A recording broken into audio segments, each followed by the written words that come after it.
Hey guys, my name is Elijah, and in this tutorial I will show you how to force make a copy in Google Slides. So this is very simple. You especially want to use it if you want to share the presentation with people, but you don't want them to interrupting your presentation or changing something in it. So it will basically make them to force them to make a copy on their own Google Drive, and they will not use your presentation. So first, go over to this top link and select everything that is until the first slash. So basically right in front of edit. Then delete it with backspace and type here copy. Then press enter.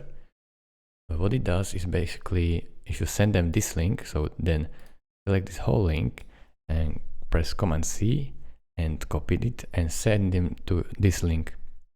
And it will open up this site and they will be forced to make a copy.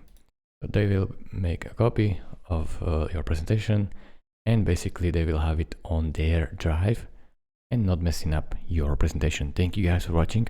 If this video was helpful to you, consider subscribing and liking this video, and I will see you in the next tutorial. Bye bye.